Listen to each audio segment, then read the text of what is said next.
Why ministers fail in marriage? Why ministers fail in marriage?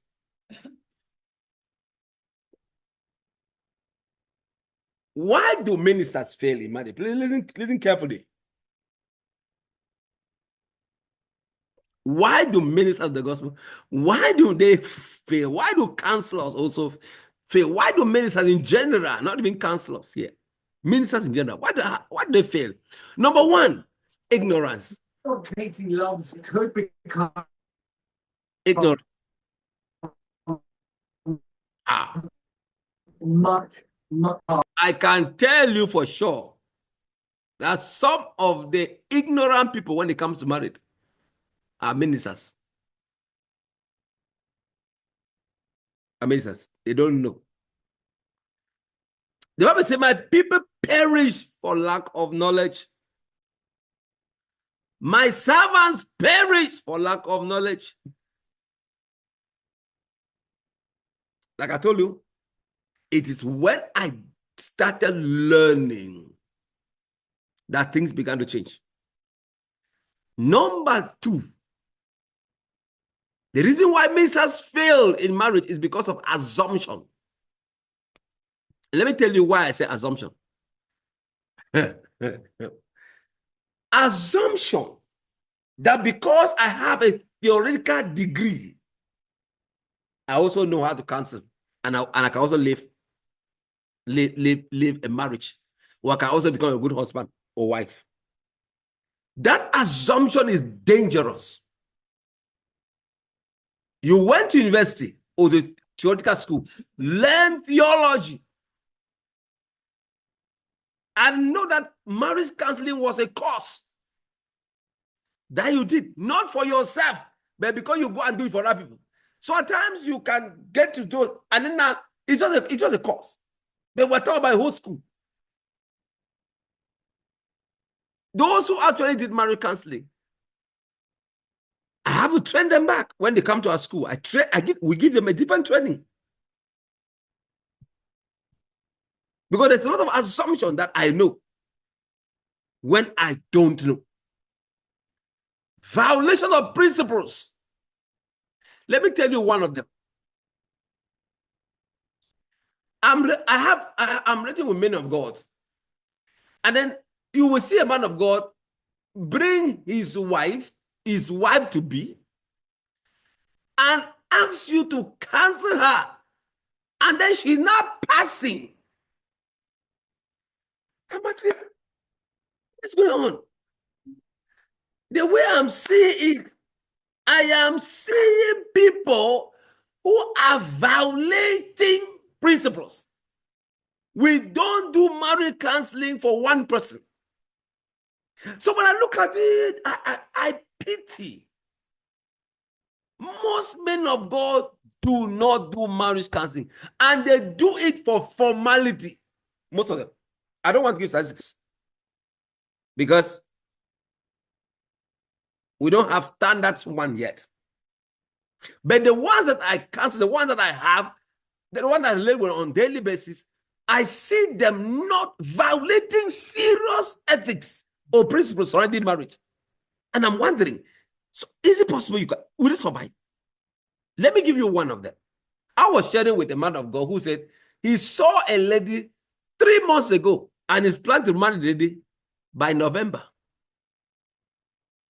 And I'm asking, it means that the lady you saw lady by February or March.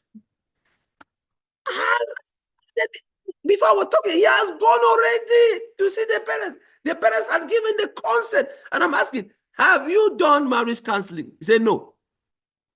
He said, well, anyway, we'll come to you. I'm like, come to me. You've already done knock door. You're coming to me to do what? These are people that are actually supposed to lead others. They themselves, they are not sure about what they are doing. I'm not saying that on all men of God. I'm saying that majority. No, but next, no resubmission. Just to let you know, the number of women complain to me that they are under domestic violence from pastors are many. And that there is no way they cannot touch their phone. In fact, transparency is a no-go area. I'm talking about marriage counseling. So, and then the worst thing is that these people don't have a spiritual father that you can that you can see if they are messing up. For instance, I don't think if I'm here and I'm beating my wife now, and my spiritual father in Nigeria, my wife can be able to get him to Nigeria.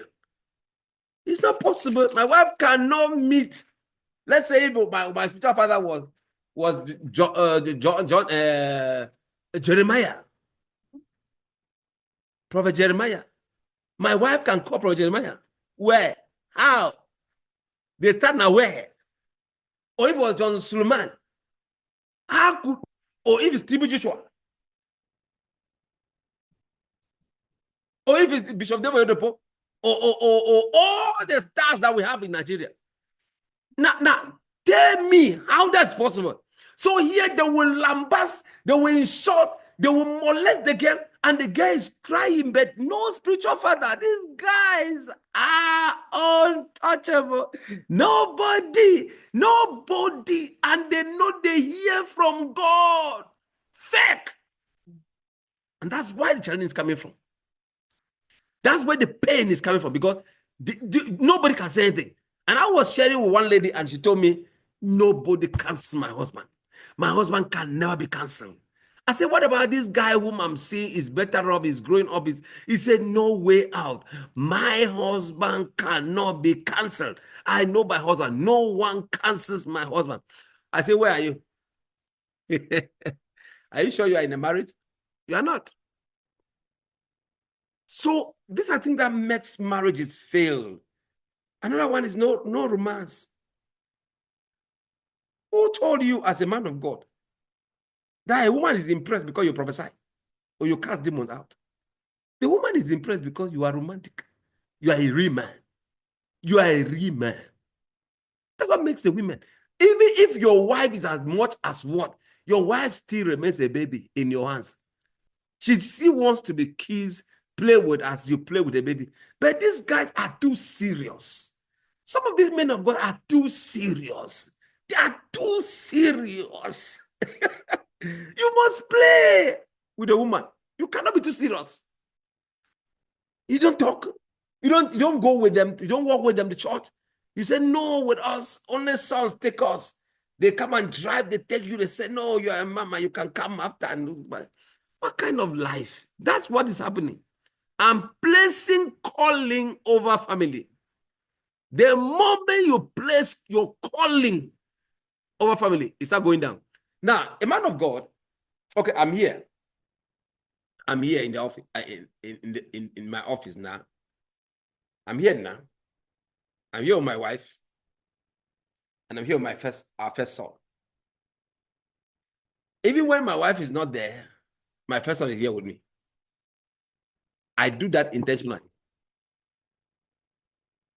Okay? I won't waste time training another person's child without training my own child.